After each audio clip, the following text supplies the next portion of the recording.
구독, 좋아요. 1부 시작하겠습니다. 박상규 시사평론가님 나오셨습니다. 어서 네, 오십시오. 안녕하세요. 네. 예.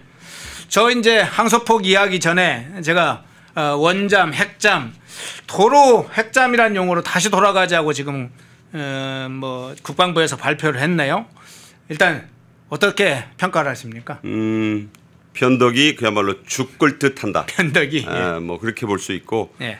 두 번 다 안규백 그 얘기를 했어요. 예. 그러면 6일 전에 안규백과 또 11일 전에 안규백은 다른 사람이냐? 예. 같은 사람이 그러는 거예요. 처음에 트럼프 대통령 앞에서 이재명이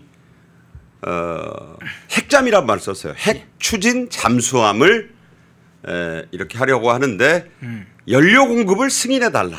이게 이제 처음 쓴 용어라서 이재명이 그렇게 말을 하니까 당연히 대통령실의 입장, 국방부의 입장, 뭐 장관의 입장 다 핵잠 아니겠어요? 예. 핵 추진 잠수함을 줄이면 핵잠이에요.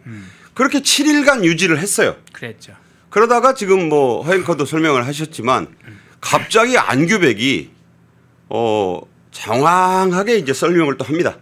이게 좀 핵잠이 맞지 않는다. 이게 왜 그러느냐 뭐 이제 그 경위는 설명을 하셨으니까 저는 이게 일단 중국 눈치보기라고 봅니다. 중국 눈치보기. 중국의 눈치를 세게 봤고 네. 또 미국한테도 눈치를 봤어요. 이게 이제 세시의 외교입니다. 미국에도 잘 보여서 이제 핵연료 공급 장치를 승인받아야 되고 또 중국 눈치도 봐야 되잖아요. 왜 그랬느냐. 안규백이 설명을 했잖아요. 핵 투발로 오해될 수 있다. 핵무기를 투발하는 것은 아니지 않느냐. 그러니까 이제 이재명이 말한 핵잠이 아니라고 또 입장을 바꿔서 그랬죠. 원잠이라 그러는 거예요. 원잠. 네. 원잠에 대해서 설명을 하려니까 또 궁색하잖아요. 그러면 이게 과연 이 단기사병 방위 출신의 국방장관 머리에서 나온 것일 것이냐. 아니라는 거죠. 이게 대통령실 뭐 결국에는 이재명의 뜻인 거예요. 왜 그랬느냐. 장황하게 설명을 하면서 원잠으로 바꾸자고 한 이유가 바로 그 부분이거든요. 그러면서 미국 측에도 지금 그 문제 때문에 딱 지금 목에 걸려 있어요. 이게 이제 그러면서 빌드, 건조를 어디서 하느냐. 이제 왜요? 장소 문제로 지금 이게 비화가 됐잖아요. 그 저간의 사정은 지금 여러분이 목에 걸린 가시처럼 돼 있다는 걸 아실 거고. 그러면 그냥 원잠으로 가야 되잖아요. 그리고 해군도 우리 해군도 15년째 원잠으로 쓰고 있어요. 그러니까 또 해군이 있으니까 그렇게 쓴다. 그러니까 그때까지만 해도 사람들은 이제 10월 29일에 한미 정상회담 자리에서 나온 얘기를 쓰다가 안규백이 이제 5일 날 또 입장을 바꿔서 장황하게 설명을 하니까 그러면 원잠인가 보다 하고 또 왔어요. 그러던 것을 또 갑자기 11일 날 또 설명을 또 해. 그러면서 뭐라고 합니까? 국민의 다수가 쓰는 용어다. 이게 웬 말입니까? 예. 국민의 다수가 쓰는 말이라는 걸 왜 핑계를 대는 거예요? 그것은 곧 이재명의 뜻이 바뀌었다는 겁니다. 저는 그것을 어떻게 그 저간의 속사정을 보냐면 이게 이제 미국에도 셰셰 중국에도 셰셰를 하려고 하다 보니 양쪽 다 잘 안 되고 있어요 지금. 알잖아요. 미국에서는 지금 브레이크를 걸었고 중국은 아니 무슨 핵이야 무슨 원잠이야 하면서 중국도 지금 불쾌한 기색이 역력해요. 우리가 원양 에 나가서 즉 중국 쪽으로 많이 가서 뭐 하는 건 아니고 근해용이라고 지금 설명을 하고 있는 것 같은데 네.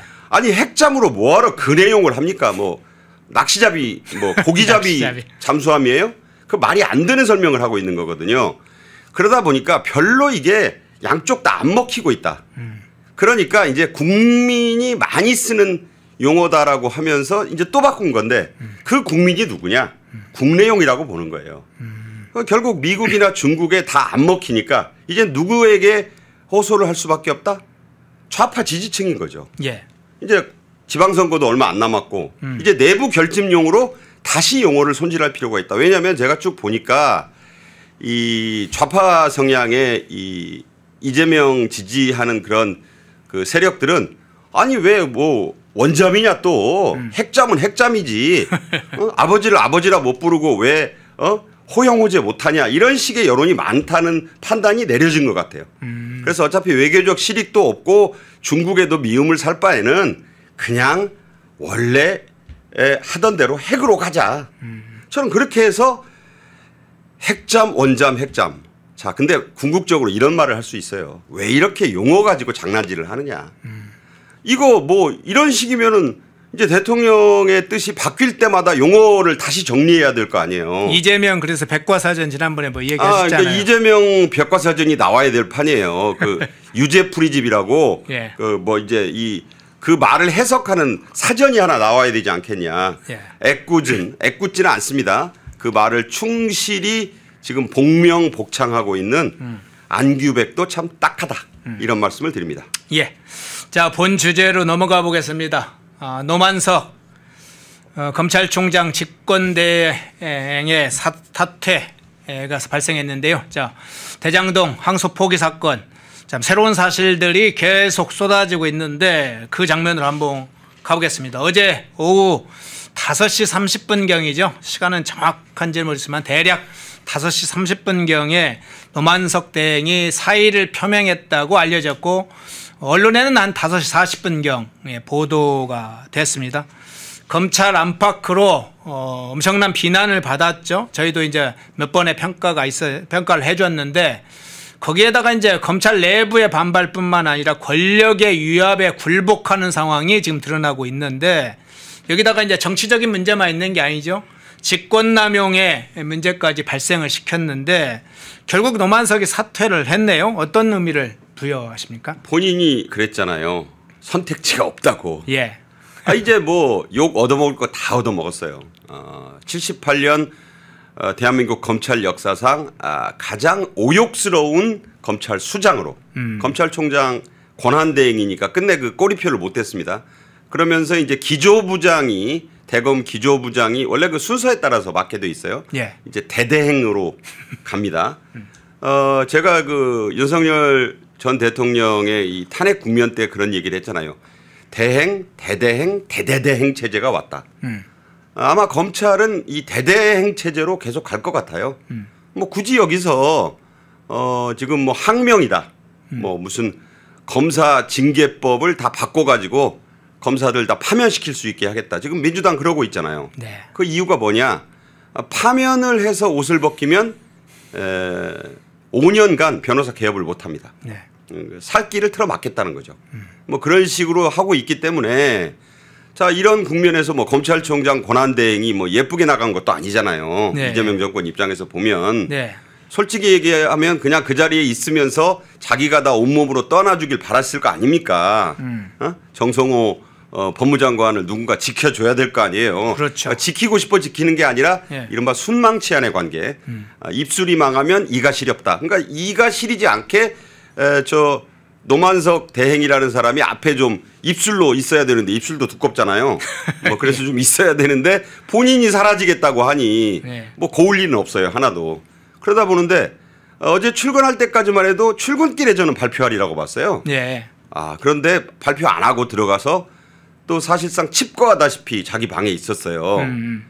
그래서 이제 여러 간부들이 찾아갔고 지금 언론에 보도된 바에 따르면 대검 부장단이 이제 면담을 한 게 결정타였다.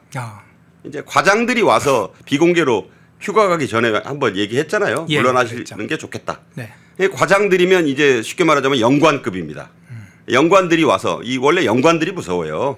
뭐 쿠데타나 이런 거 일어났을 때도 다 이 중령 대령들이 합니다.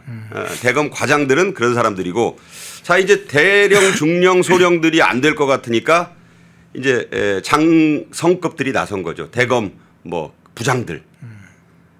도저히 안 되겠습니다. 선배, 노 선배 잊지 마시죠.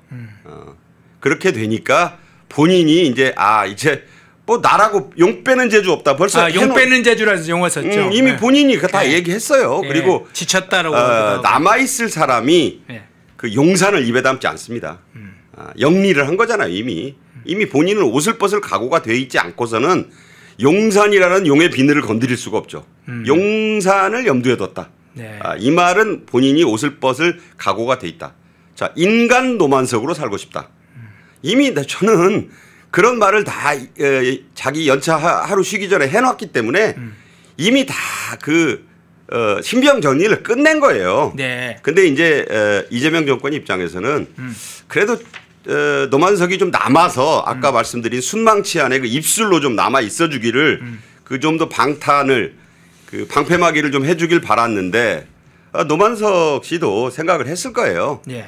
뭐 나이도 아직 좀 뭐 젊다면 젊은 나이인데 제가 볼 때는 좀 변호사도 하면서 좀 인간 노만석으로 살고 싶을 거 아닙니까? 후배들에게 욕은 아마 목에 찰 만큼 먹었고 사실 명예도 잃고 권한도 잃고 뭐 영도 안 서고 그럼 갈 데가 어디밖에 없잖아요.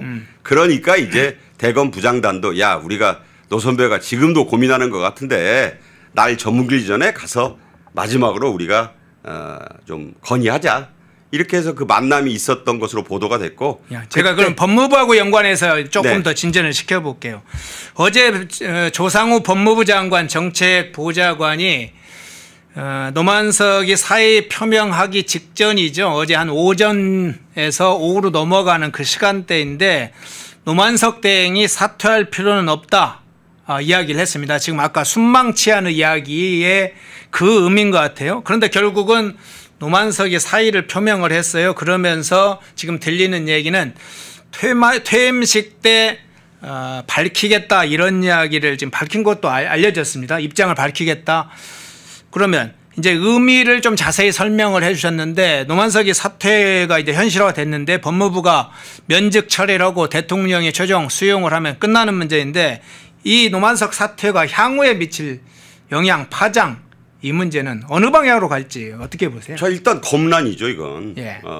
검찰 역사에 이제 문을 닫는 수장이 되는 것이고 예. 대대행 체제로 가니까 뭐 대대행 체제로 1년 뒤에 지금 문 닫기로 예정이 돼 있잖아요. 쉽게 말하자면 문 닫는 파산법인을 상대하지 않습니다. 국민들부터 벌써 검찰은 이미 죽었다고 생각하고 있고 그러면 남아있는 것을 기업에 비유하자면 청산 관제인이라 그래요. 들어가서 이제 뒤치다거리 하는 사람. 대검 기조부장이 그 역할을 하겠죠. 2월에 내년 2월에 이제 검찰의 마지막 인사란 게 있을 수는 있는데 뭐 그 인사란 게 정권의 입장에서나 법무부의 입장에서 예. 그 명을 받아서 할 법무장관 정성호가 이제 인사권을 가지고 검찰국장을 통해서 인사를 할 텐데 뭐 그 인사란 게 검찰을 위한 인사가 아니고 이제 정말 뭐 그 공무원들에 대한 대대적인 지금 뭐 TF가 총리실 산하에 꾸려졌잖아요. 예. 그래서 뭐 제보 받고 내부 고발 받아서 싹 정리하겠다는 거 아닙니까? 검찰도 예외가 될 수는 없죠. 그렇다 보면 이제 노만석은 이 78년 역사의 검찰의 문을 닫는 마지막 수장인데 그러면 역사에 자기의 이름이 어떻게 남는가를 좀 생각해 볼 것 같아요. 그래도 뭐 검사로 들어와서 검찰총장 권한대행 대검 차장을 했으면 네. 다 올라간 거예요. 그러면 이제 본인이 역사에 이름을 남기게 되잖아요. 그 유명한 말이 있지 않습니까? 악취는 만년을 가고 꽃다운 이름은 백세에 남는다. 자, 꽃다운 이름이긴 틀린 거예요 이미. 예. 그러면 악취라도 안 남겨야 될 거 아니에요. 그 악취를 안 남기기 위해서 아까 우리 허앵커가 얘기한 대로 본인이 휴가 가기 전에 해놓은 얘기가 있잖아요. 퇴임식 때 다 밝히겠다. 네. 핵폭탄이 돌아가고 있다고 봅니다.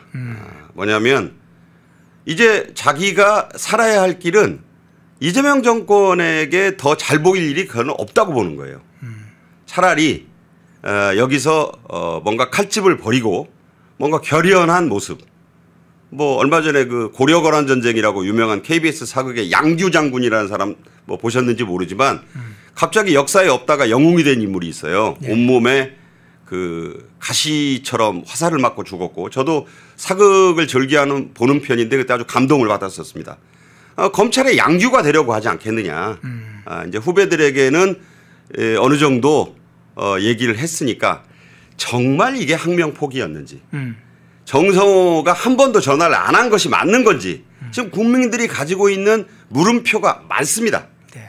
이 물음표에 대한 진솔한 답을 퇴임사에서 직접 간접적으로 밝히지 않겠느냐. 저는 그렇게 보고요. 예. 이것은 아마 이 검찰 조직의 명운을 건 검찰이 과연 어느 방향으로 나가야 될 것인가 이 부분에 대한 명운을 건 노만석표 시한폭탄이 지금 째깍째깍 돌고 있다. 그런데 법무부의 유압이라는 것이 이제 구체적으로 몇 가지 이제 상황적인 것으로도 확인이 되고 노만석의 발언으로도 확인이 되는데 노만석 지금은 이제 뭐 아직까지는 권한대행이니까 그냥 노만석 대행이라고 하겠습니다. 노만석 대행 이런 얘기했잖아요. 이진수 법무부 차관이 항소에 대한 우려를 전달하며 3가지 선택지를 제시했는데 모두 항소를 포기하는 내용이었다. 내용은 뭐 결과는 다 똑같이 항소 포기가 주된 목적이고 3가지 선택지는 조건부식으로 살짝 다뤄서 항소를 포기하라고 했다. 그 노만석이 말하는 그 3가지 선택지라는 게 시나리오가 뭐였을지 항소 포기를 전제로 한. 제가 그 3가지를 알면 특종 보도를 그래요? 농담이고 예. 이런 얘기는 분명히 나옵니다. 예. 노만석과 이진수는 사법연수원 동기예요. 예. 친구입니다. 친구. 그러니까 말을 편하게 할 수 있는 사이죠. 이진수도 전화 딱 한 번 한 건 인정해요. 네. 근데 뭐 전화 한 번을 해도 길게 하면 10번 한 거나 마찬가지고 네. 그때 온갖 얘기가 다 나오지 않았겠느냐. 3가지 선택지를 줬다. 근데 이제 노만석이 밝혔잖아요. 근데 A 선택지, B 선택지, C 선택지가 조금씩 달라야 될 거 아니에요. 예, 예. 그러니까 오늘 지금 수능 보는 학생들 지금 시험 이제 시작을 곧 할 텐데 뭐 선다형, 뭐 사지선다가 됐든 이거 삼지선다라잖아요. 그건 조금씩 달라야 되잖아요. 네네. 근데 노만석이 밝혔잖아요. 결국 다 같은 얘기더라.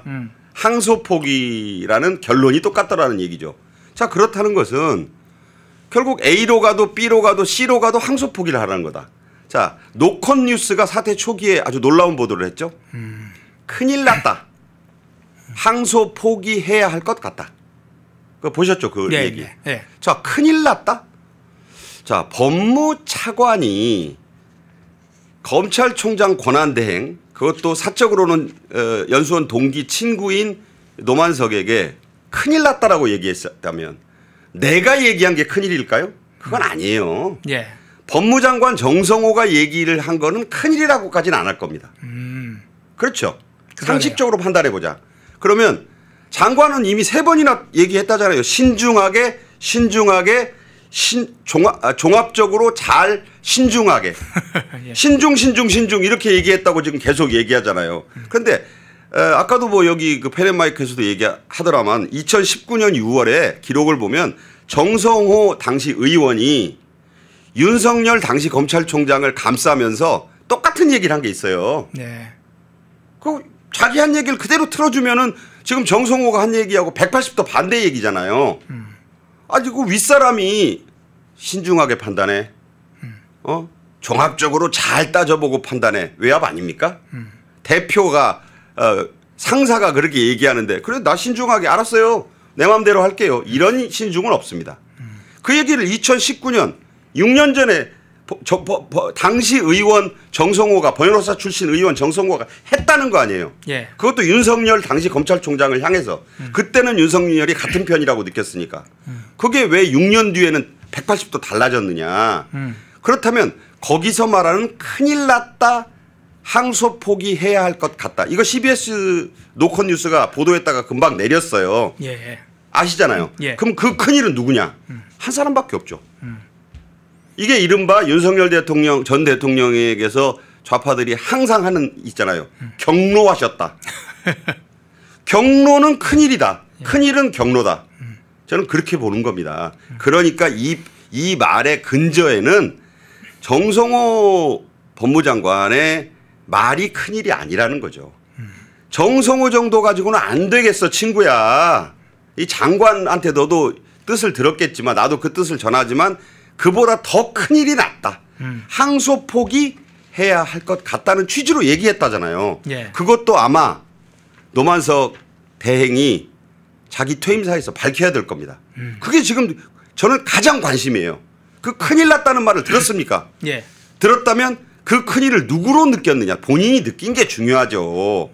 거기에서 물론 그 이름 3글자는 안 나왔을 수도 있어요. 이진수가 그 정도로 어리석진 않아요.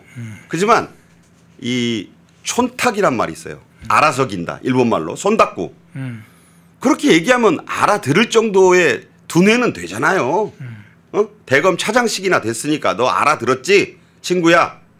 이렇게 됐다고 저는 생각하기 때문에 예. 그 세 가지 선택지와 함께 얘기했던 큰일 났다. 항소 포기해야 할 것 같다라는 CBS 노컷 뉴스가 그 보도를 그냥 했겠습니까? 저는 그렇게 봐야 된다고 봅니다. 예. 정성호 장관 이야기가 나왔으니까 정성호 장관 하나는 짚고 넘어가죠. 자, 지난 9월 30일에 국무회의 때 이재명과 정성호가 한 얘기가 있죠. 당시에 이제 이재명이 국무회의 때 뭐라고 얘기했냐. 검찰의 기계적 항소 이런 걸 운운하면서 항소 관행, 검찰의 항소 관행을 지적을 했습니다. 그런 기계적 항소를 하지 말아라 이런 식의 관해 지적을 했죠.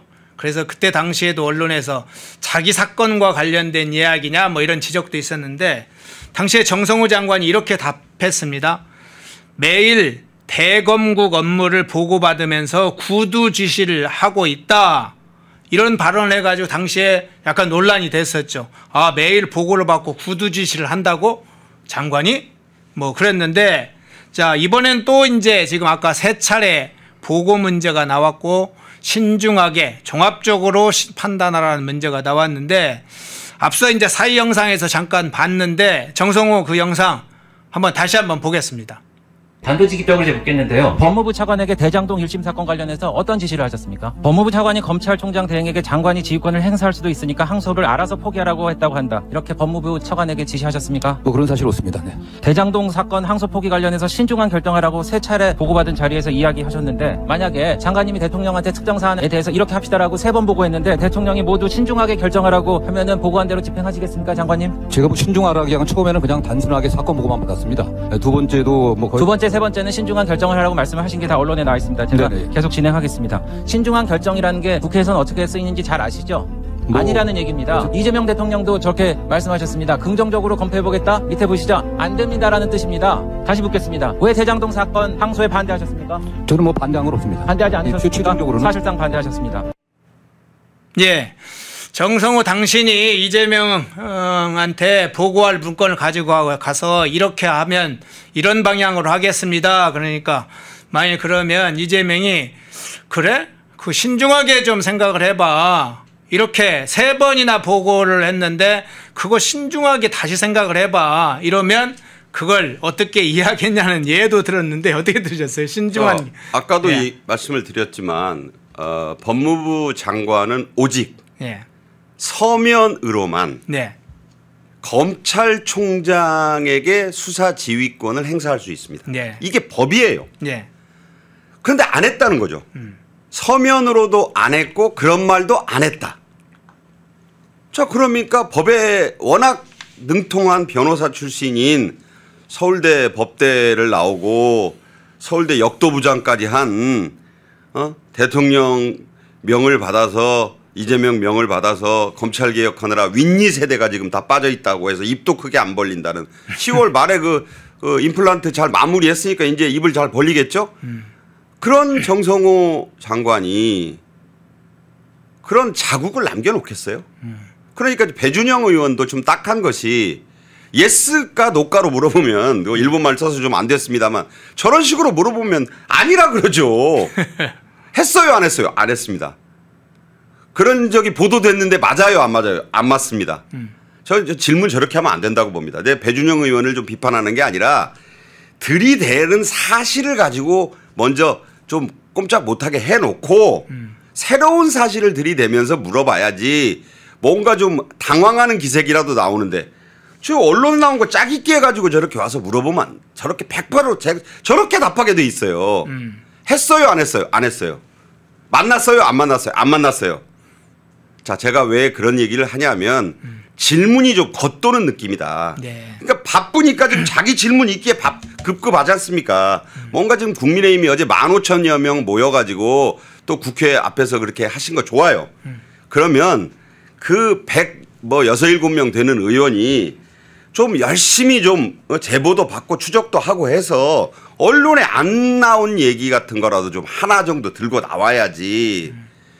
그 방송 모니터한 거 가지고 와서 저렇게만 자꾸 말씀을 하시니까 좀 안타까운 생각이 들고 저렇게 해가지고는 정성호라는 노련한 오선 의원 출신의 법무장관 방패를 뚫기는커녕 그 스크래치 내기도 힘듭니다. 저는 그런 점에서 좀 안타깝다는 말씀을 드리고 결국은 이재명에게로 향하는 사다리는 아무것도 안 남기는 거예요.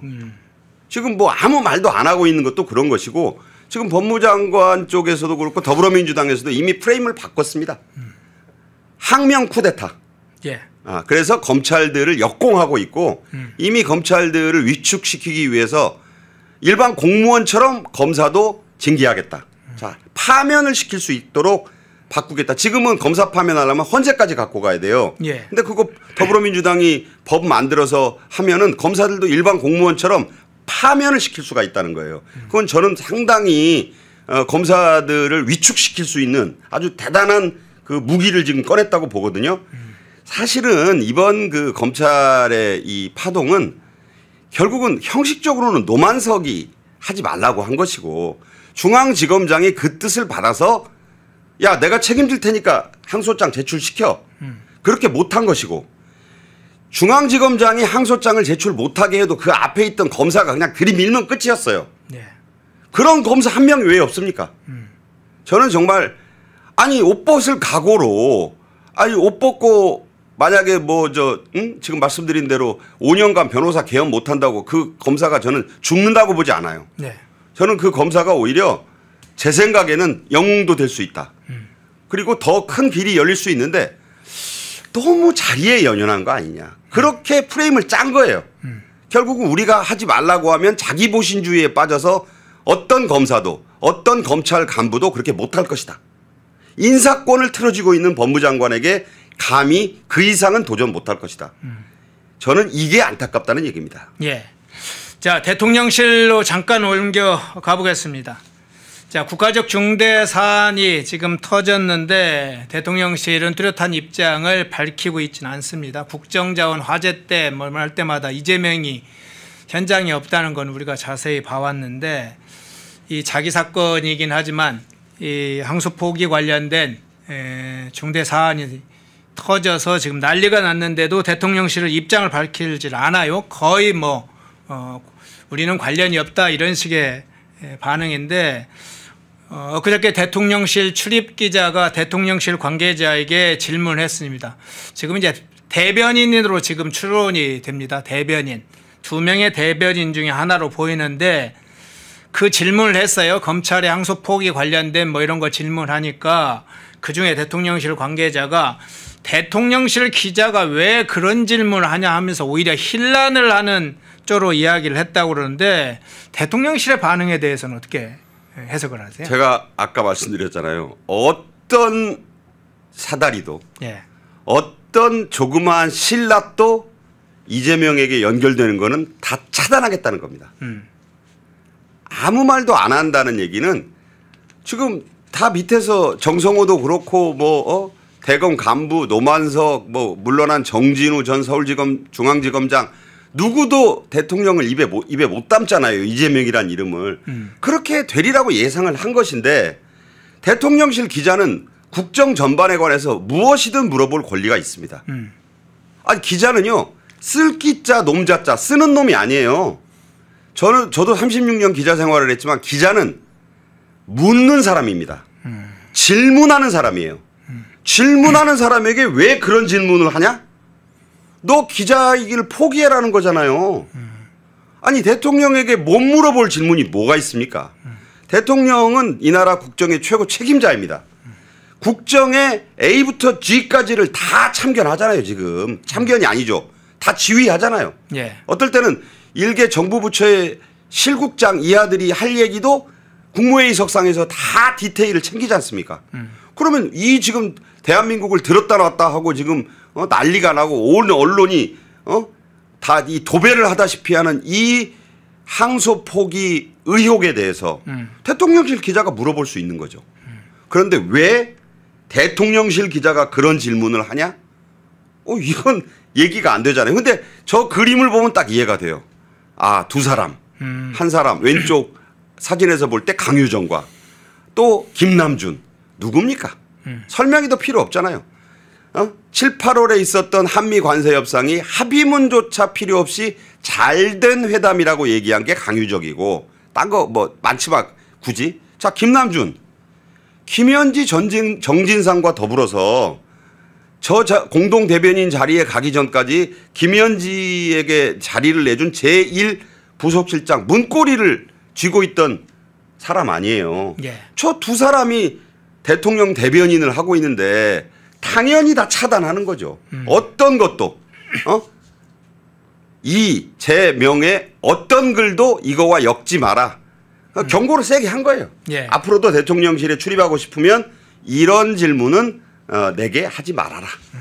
이것은 있을 수 없는 대한민국의 가장 중요한 그 언론의 존재 이유인 질문할 권리를 봉쇄할 것이다. 봉쇄한 것이다. 이렇게 봅니다. 예. 자, 국민의힘 장면으로 한번 가보겠습니다. 사상결단을 하겠다고 지금 나섰는데 장동혁 대표가 상당히 결기를 지금 보여주고 있습니다. 국회 본청 앞에서 15,000명 정도가 참여한 규탄대회를 어제 이제 국민의힘이 진행을 했는데 잠깐 그 영상 보고 오겠습니다. 성남의대 20일 사무국장 김현지 이분이 뒤에서 이재명 정권의 모든 걸 가지고 하고 있습니다. 군만대는 감옥안에서 우리 국민들을 구분해서 돈을 세고 있을 겁니다. 이번에 항소 포기한 이유는 간단합니다. 김만배, 남욱이, 이재명 불자가 두려워서 그 사람 가지지 않고 아닙니까? 이 모든 것이 이재명 한 사람 때문입니다. 이재명에 대한 재판이 다시 시작될 때까지 그리고 우리가 이재명을 탄핵하는 그날까지 여러분 함께 뭉쳐서 싸웁시다.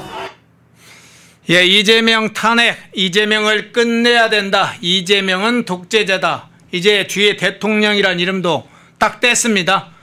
장동혁 대표가 대통령이라는 이름을 뗀 건 저 자리에서만 아니죠. 그 전에 뗐는데 이재명이라고 이제 부르기 아예 대통령 직함을 빼면서 공개 선언을 전면전 선언을 했는데 어떤 상황으로 저 투쟁을 봅니까? 뭐 당연한 야당으로서 제1야당으로서 해야 될 그런 것인데 네. 안타까움이 좀 많아요. 사실은 이제 전면 투쟁이란 말도 좀 이제 쓰기에 좀 뭐할 정도로 전면 투쟁은 지금 진즉부터 해오고 있습니다. 그렇다면 지금 국회 원내 의석에서도 절대적으로 지금 저 뒤에 있는 국회 안에서 할 수 있는 게 없잖아요. 네. 법사위 하나도 뜻대로 열지 못하고 기관 증인 그러니까 이 난리가 났는데 지금 뭐 청문회는커녕 뭐 특위 구성도 하자고 주장은 하지만 받아들여지지 않고 법제사법위원회를 열어야 되는데 추미애가 틀어쥐고서 지금 기관 증인 채택도 하나도 안 했잖아요. 자기네 1박 2일 전국 뭐 지역위원장 그 연찬회 있다고 그날 11일 오후에야 겨우 소집했는데 아니 그것도 가장 문제가 된 정성호, 이진수 안 불러가지고 그냥 서로 발언 공방만 하다가 끝났고 또 한다는 기약도 없고 자 그러면서 이제 저 많은 분들이 전국에서 모여가지고 규탄을 하고 이렇게 했는데 네. 자 간단한 질문으로 좀 돌아가 봅시다. 뭐냐면 그 오컴의 면도날이라는 게 있어요. 네. 그러니까 이 질문과 명제는 간단할수록 좋은 거예요. 뭐 길게 얘기할 게 없다. 항소 포기를 왜 했느냐. 항소 포기를 이재명 재판과 관련된 게 아니면 했겠느냐. 이 간단한 질문에 대한 답변을 들으면 이 사태의 본질이 드러난다는 거예요. 대장동 일당 5명을 위해서 그렇게 했겠습니까? 그건 아니죠. 법무장관이나 법무차관이나 뭐 대검 대검의 간부진 특히 검찰총장 권한대행 서울중앙지검장 다 마찬가지예요. 이렇게까지 다 모두 벌떼처럼 일어나서 항소 포기를 일선 검사들이 3대 0으로 만장일치로 올린 것조차도 이렇게 못하게 했다는 것은 이게 이재명과 관련된 어제 장동혁 대표가 저 자리에서 한 얘기 중에 이재명 이름이 대장동 일당 5명에 대한 1심 재판 판결문에 400번 나온다고 했어요. 390번이라고 보도됐는데 10번이 더 많은 모양이에요. 뭐 판사 출신이니까 다 검토를 시켰겠죠. 아니 어떤 사건에 400번이 이름이 나온다는 거는요. 이거 어마어마한 거예요. 제가 또 역사 얘기를 하나 해드릴까요? 조선왕조실록에 가장 많이 이름이 나오는 딱 한 명의 인물이 있습니다. 3,000번 넘게 나와요. 우암 송시열입니다. 조선왕 누구보다도 송시열이 중요했기 때문이에요. 아니 그러면 본인이 관련이 없다는 판결문에 왜 이름이 400번 나옵니까? 간단하게 지적을 한 거예요. 네. 그런데 그 이재명이 등장하는 수많은 그 어떤 공통분모 이 부분을 1심 재판부도 지적을 했고 다만 뭐 연관성 범죄 연관성을 딱 부러지게 얘기 안 했을 뿐이잖아요. 예. 그러면 그 400번이나 이름이 등장하는 이재명과 이 대장동 일당의 1심 판결 사이에 상관관계가 없다면 정말로 상관이 없다면 이렇게까지 했겠느냐. 오컴의 면돈날로 돌아가 보자. 다 쓸데없는 거 다 쳐내고. 그러니까 이게 문제다. 그래서 이게 이재명 재판 판결문이나 다름없다는 것이 국민의힘의 주장인 거예요. 그러니까 투쟁의 그 초점도 거기에 딱 모으면 된다는 거죠 지금. 이러니 저러니 할 것 없다. 그렇다면 저 투쟁 집회를 계기로 해서 간단하게 오컴의 면도날을 들고 그 본질을 잘라내기 위해서 나서야 된다. 그리고 온 그 초점을 거기에 딱 맞춰가지고 투쟁을 집중시켜야 된다. 좀 두고 봐야 될 일이라고 생각합니다. 예. 국민의힘 투쟁 현장까지 좀 살펴봤고요. 자, 주제를 좀 바꾸겠습니다. 자, 블룸버그 통신이 이제 새롭게 보도한 내용이 있어서 그걸 한번 살펴보겠습니다. 세계적인 통신사죠. 이 블룸버그 통신. 한국 증시에 대해서 보도를 했어요. 한국 증시에 대해서 어떻게 보도를 했냐면 주가 변동성 지수가 상당히 높다. 그러면서 배팅이 상당히 급증하는 상황이라 이제 단기적으로 지금 저렇게 변동성이 높으면 단기적으로 급락을 하게 되면 큰 손실을 입게 된다. 일종의 경고등을 지금 담은 한국 증시에 대해서 비상벨을 좀 물린 상황인데 상대적으로 다른 나라 증시와는 상당히 다른 양상이다. 이런 것까지 포함해서 그런 양상을 변동성 지수 양상을 좀 보도를 했던데 어떻게 보셨어요? 간단히 얘기하면 네. 우리가 이제 과거에 최근에 있었던 일을 돌아보면 돼요. 예. 지금 우리 증시의 가장 큰 핵폭탄은 개미 투자자들에게 있습니다. 외국인들은 매도 포지션을 7일간 유지하다가 이제 일시적으로 돌아왔는데 좀 불안해요. 그러니까 오를지 떨어질지 이거 좀 장이 별 재미가 없습니다. 이렇다는 얘기는 개인들이 끌어가기에는 한계가 있다는 거예요. 그리고 가장 중요하게 봐야 되는 게 신용융자액을 봐야 돼요. 지금 개인들이 B2라고 그러잖아요. 신용융자를 해서 주식을 투자하는 게 26조 원을 넘었어요. 자, 2021년에 그런 적이 한 번 있었어요.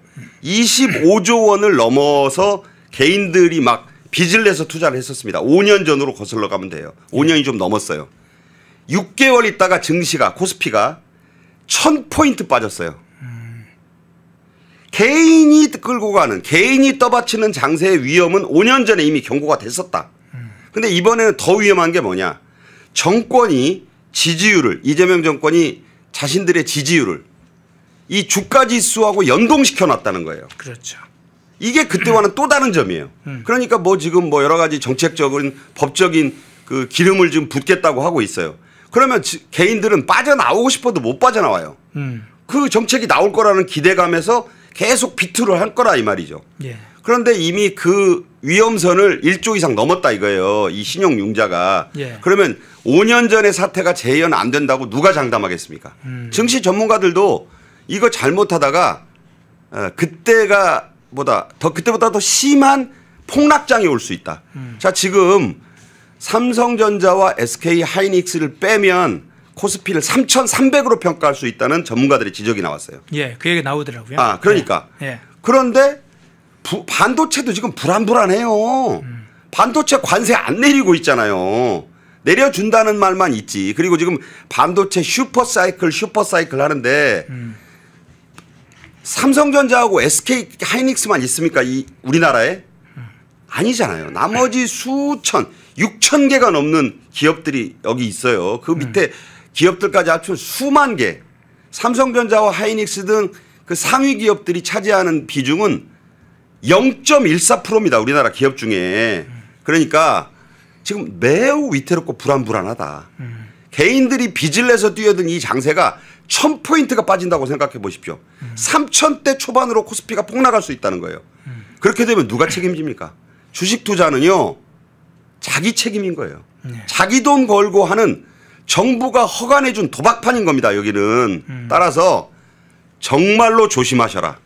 이 말씀을 드립니다. 예, 추가적으로 하나만 좀 더 질문을 드릴게요. 방금 이제 이 삼성 SK 이야기를 말씀을 주셨는데 증권 전문가들이 실제 그런 얘기 한다고 그러죠. 삼성 SK 등 몇 개의 대형 우량주가 사실은 이걸 끌고 가고 있는데 그 몇 개 빼면 코스피 3,300대 또는 3,400대 수준으로 봐야 된다. 지금 4,100 이 수준이 아니다.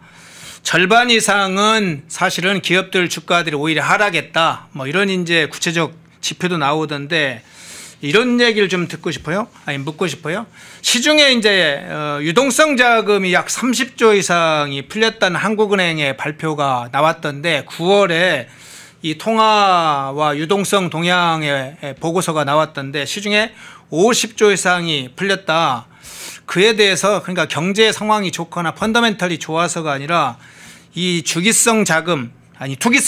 정확하면 주가 투기성 자금이 오히려 대거 유입된 것이 지금 주식에 반영된 거 아니냐. B2 이야기도 했는데 시중자금 문제도 지금 나오고 있어요. 그러니까 과도한 유동성은 이게 문제가 있는 겁니다. 예. 이게 지금 어떤 걸 자극하고 있냐면요. 지금 우리나라 환율, 원달러 환율이 지금 난리예요. 제가 볼 때는 달러뿐만 아니라 스위스 프랑화 이게 굉장히 전 세계가 그 가치 있게 보는 통화거든요. 네네. 그다음에 유로, 달러는 약과예요. 지금 1,700원을 넘어섰어요 이미. 그 유럽 쪽에서 물건 수입하는 분들은 지금 죽을 지경이라 그래요. 그러면서 중국 위안화도 우리보다 사정이 나아요. 이거 한 137원대에서 움직였거든요. 지금 250원 선을 위협하고 있습니다. 우리가 중국 돈보다 지금 가치가 없어요. 엔화만 지금 엔다까라 그래서 엔고가 유지되는데 이건 다카이치 신임 총리가 일부러 그렇게 하는 거예요. 그리고 자꾸 일본하고 우리가 뭐 한일전 축구하고 한일전 야구할 때마다 그 일본하고 우리가 비슷한 줄 아시는데 다시 한번 정확히 말씀드리면 자존심이 상할지 모르지만 현실은 현실입니다. 일본은 우리보다 외환 보유고가 3.5배가 많아요. 미국의 국채를 세계에서 제일 많이 갖고 있는 나라. 경제 규모는 우리의 2.7배. 5,500억 원은 일본에게는 쉽게 말해서 껌값입니다. 우리 2,000억 원을 지금 2,000억 달러를 미국에 줘야 되는 문제가 이게 보통 심각한 게 아니거든요. 예. 자존심으로 되는 문제가 아니에요. 그러니까 일본 빼고 지금 한국의 원화는 지금 상당히 국제 외환 시장에서 별 가치가 없습니다. 지금 하루하루가 그래요. 지금 어제 환율을 제가 1,466원 봤는데 예. 이거 금년 안에 예. 1,500원 넘는다는 말이 지금 파다해요. 한국경제인협회가 적정 환율이라고 우리가 채산성을 기업이 수출 채산성을 유지할 수 있는 환율로 본 게 1,375원입니다. 예.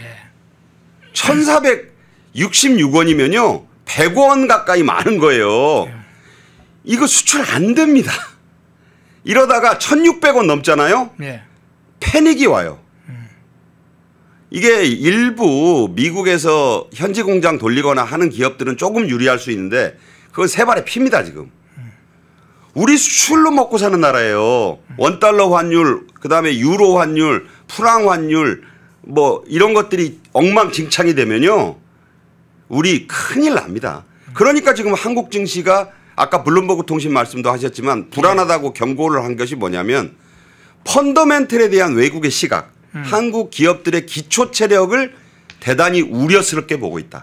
지금 증시는요 기대감으로 지금 가는 정치장이에요. 정치장.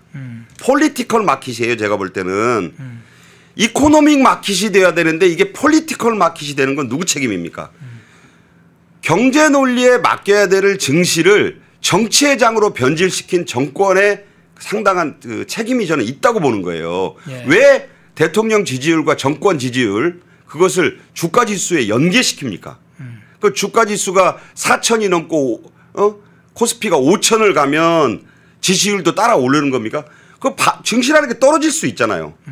제가 5년 전에 그 1,000포인트 빠진다고 했는데 만약에 그런 일이 만약 재현이 된다면 상황은 그때보다 별로 안 좋아요. 제가 분명히 말씀드렸다시피. 예. 그래서 1,000포인트 정도 빠지면 이재명 지지율 그러면 30%대로 떨어져야 되는 건데 감당할 수 있습니까? 좀 이런 걸 보고 좀 냉정해지셔야 돼요. 이 파산 사태가 잇따를 수 있다고 저는 대단히 우려합니다. 예. 자, 자연스럽게 이야기가 나왔으니까요. 증시와 환율 문제 나왔으니까 이 안보 문제하고 팩트시트 문제로 한번 좀 넘어가 볼게요. 먼저 원자력 잠수함 문제 이야기가 나왔으니까 한번 그 문제를 먼저 좀 잠깐 짚어보겠습니다. 유용원 이제 국민의힘이 지금 안보 문제 관련해서 여러 가지 구체적 안을 좀 제시를 하는 중에 이 원자력 문제, 원자력 잠수함 문제도 이야기를 방안을 좀 제시를 했는데 한미 간에 이견이 있다는 것을 전제로 상당히 이제 미국의 하나 필리조선소의 실태 이런 걸 중간중간 계속 유용원 의원 이야기를 해왔는데 선조 건정 능력 뭐 해봐야 한 척 정도밖에 상선 건조할 수밖에 없는 능력이다 이런 것까지 상당히 이야기를 해왔는데 자 이런 제안을 했습니다. 우리 원잠은 국내에서 이제 건조를 하는 것을 원칙으로 하자. 그리고 한국에서 필리조선소에 상당히 대대적인 투자를 해서 빨리 복원을 시켜서 미국 필리조선소에서 미국 잠수함 원잠은 원자력 잠수함 미국에서 필리조선소에서 건조하는 이 투트랙 전략으로 가는 것이 현실적으로 좀 타협안이 될 수 있겠다. 뭐 이런 이야기를 좀 했어요. 어떻게 보세요? 국방장관 안규백도 이제 그 얘기를 했습니다. 네. 한국형 원잠 이 그 모습을 드러내는데 2035년이 가장 짧은 시간이 될 것이다. 10년 걸린다고 보는 거예요. 자, 10년 뒤면 안규백 씨는 뭐 하라고 있을까요? 나아가서 현직 대통령은 뭘 하고 있겠습니까? 정권이 두 번은 바뀌는 게 맞잖아요. 그렇죠. 자, 그런데 과연 이것을 지금 미국이 왜 그러면 2주가 넘었어요. 오늘로 보름째입니다. 예. 팩트시트가 안 나오고 있는 것이. 지금 이제는 팩트시트 곧 나온다는 말을 국민들이 하도 많이 들으니까 이거 이제 양치기 소년이 이미 됐어요. 예. 날짜를 특정 못한다고 김정관 산업부 장관, 통상산업부 장관이 얘기했어요. 아니 왜 날짜를 예단을 못합니까? 김정관이 모르면 누가 합니까? 날짜를 예단할 수 없다라고 11일 날 국회에서 그 얘기했잖아요. 김정관이. 그렇다는 얘기는 나도 모르겠어요. 나도 모르겠어. 왜 나보고 물어봐? 이런 무책임한 얘기가 어디 있습니까? 제가 보기에는 안 나오고 있다는 소리예요. 예. 이걸 꽉 누르고 있는 게 하워드 러트닉이라고 지금 보도가 되고 있습니다. 그럼 하워드 러트닉이 자기 마음대로 누릅니까 이걸? 여기다가 무거운 지금 문진을 꽉 눌러놓은 거는 트럼프예요. 트럼프가 또 어제 의미 있는 얘기를 한 게 보도가 됐죠. 그 왜 조지아주 서메나에서 우리 근로자 300여 명 잡아간 거에 대해서 조지아주의 정부 당국자들을 나무랬어요. 근데 이게 웃기는 게 그때 연방정부의 DEA 마약 단속국 관리들도 다 가서 했잖아요. 네. 그래놓고 이제 와서 왜 그때 그 숙련 기술자들 그렇게 잡아가 가지고 뭐 어쩌고 저쩌고 했어요. 이것도 트럼프도 참 아주 우리 입장에서 보면 복장 터지는 얘기를 하는 건데 다시 한번 말씀드리지만 유용원 의원이 군사 전문 뭐 조선일보 기자 출신이라 아는 건 많이 안다고 저도 생각을 합니다. 투트랙이고 뭐고 그거 우리 정부가 결정하는 게 아니에요. 원트랙, 투트랙, 쓰리트랙 우리끼리 백날 얘기해봐야 소용없어요. 한화 필리조선소에서 만들 것이라는 거는 이미 트럼프가 얘기를 했어요. 이걸 한국에서 만들어야 된다는 얘기를 우리가 한다고 해서 거제조선소, 미포조선소로 이게 올 수가 없는 구조라고 저는 생각을 해요. 미국이 영국 이외의 나라에 원잠의 제조를 허용한 적이 한 번도 없어요. 일본은 물론이고 일본은 지금 이 미국이 다 모든 걸 허용해 줬기 때문에 우리 같은 한미 원자력 협정 같은 건 이미 거긴 다 문제가 풀려 있잖아요. 예. 그다음에 호주 2040년까지 넉 대를 사간다고 했는데 100% 완제품 사간다는 거지. 호주 뭐 사면이 바다로 둘러싸인 섬 같은 대륙 아닙니까? 아니 조선소가 한두 개겠냐고요. 미국이 그 호주에다가 그 만들라고 안 하는 원잠을 뭐가 예쁘다고 이재명 정권의 한국 정부가 끌고 가는 이 조선소에다 일감을 주겠어요.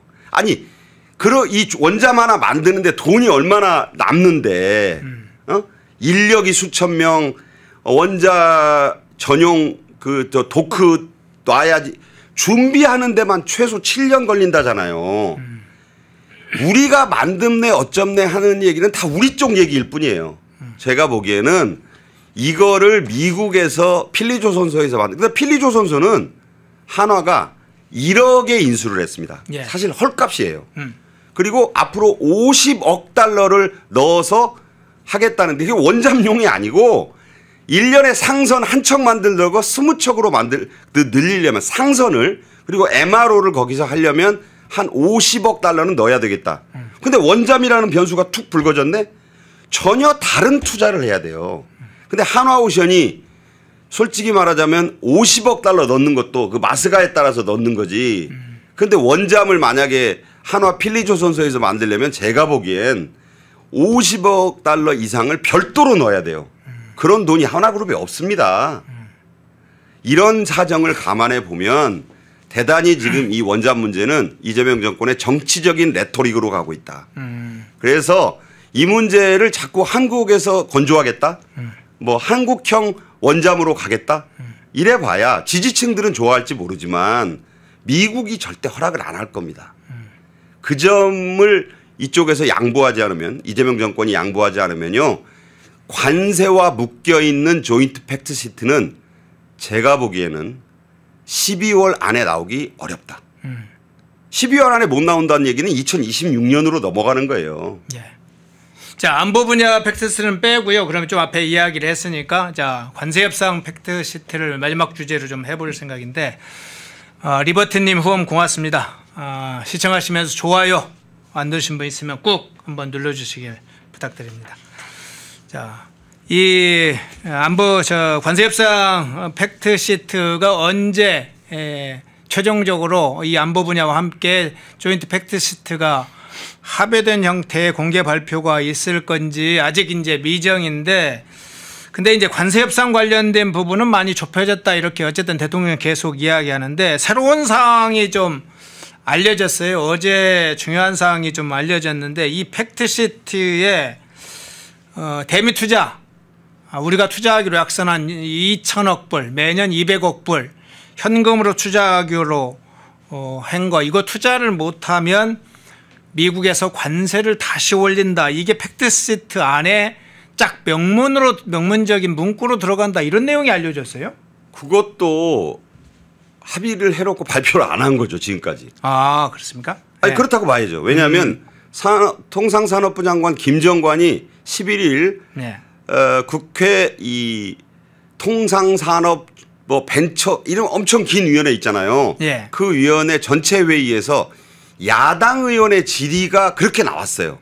우리가 2천억 달러 매년 200억 달러 10년간 분산 투자하기로 했다는데 네.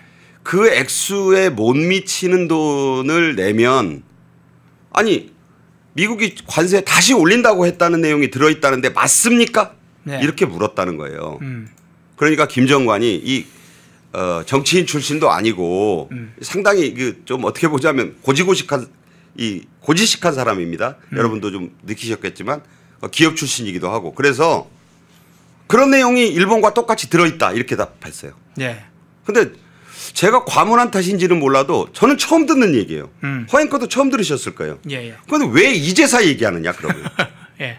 아니 200억 불을 못 내면 관세를 원위치시킨다는 얘기 아니에요. 예.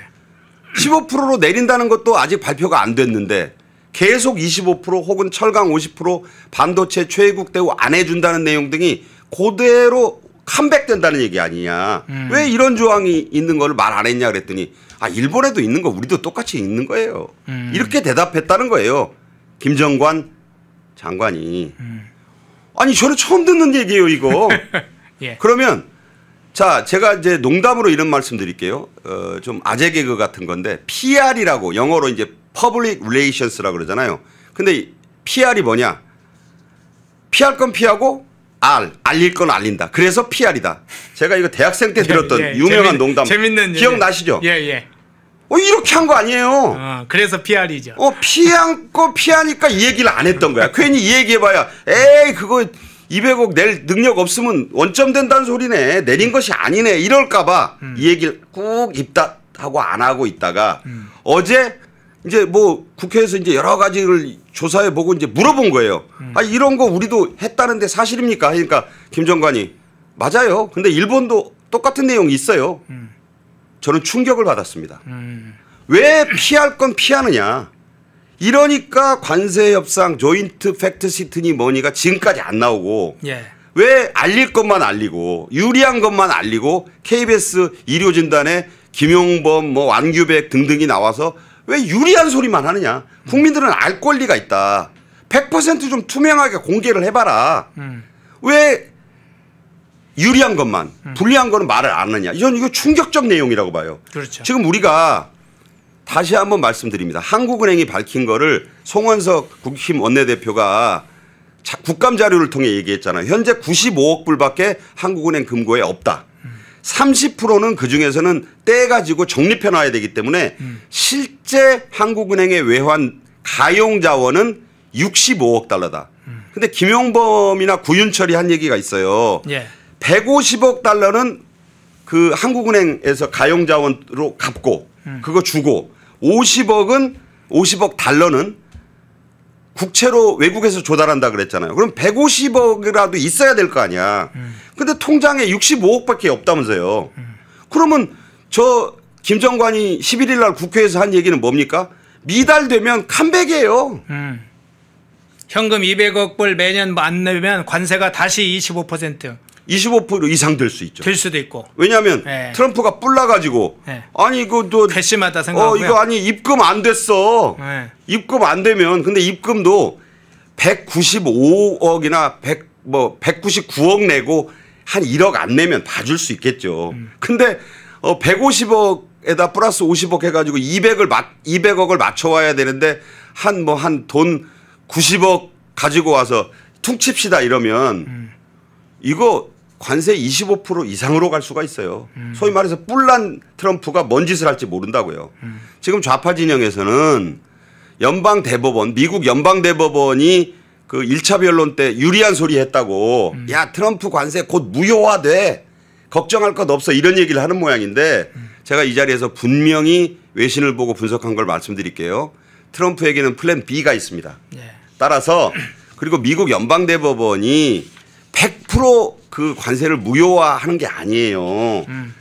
일부를 타협적으로 무효화시킬 수 있는데 한국 관련된 관세는 그렇게 내려갈 거 아니라는 얘기가 분명히 지금 나와 있어요. 플랜 B도 있고 그리고 이거 빨라야 올 연말 내년 초까지 최종 판결이 갈 텐데 그때까지 그 트럼프 연방 대법원 믿고 갈 겁니까? 미국 연방 대법원이요 6대3으로 트럼프에게 유리한 구조예요. 그거 미국 연방 대법원 판결로 트럼프가 갑자기 그 무슨 난감한 처지가 될 거라고 생각해서 그거 꾹 믿고 있는 그 진보 진영 인사들이 꽤 있다고 들었는데 꿈 깨라 이런 말씀 드리고 싶습니다. 예, 꿈 깨라. 자 마지막에 팩트시트에 담길 중요한 내용을 확인을 했습니다. 지금까지 알려지지 않은 새로운 그간에는 김용범이나 뭐 이런 대통령실 핵심 관계자들 강훈식은 아주 그냥 빛깔이 좋거나 정권에 유리하게 보이는 일부 사항만 딱 때깔 보이게 PR을 해왔었죠. 자 그런데 그렇지 않다. 합의문에는 아주 우리에게 꽉 차있는 족쇄 같은 것들이 상당히 있다. 이런 것이 일부분 드러났습니다. 그 장면까지 살펴봤습니다. 일부 박상규 시사평론가님이었습니다. 고맙습니다. 감사합니다. 펜앤마이크에서 추천하는 영상도 보고 가세요. 다른 영상도 즐기시려면 구독 버튼을 꼭 눌러주세요.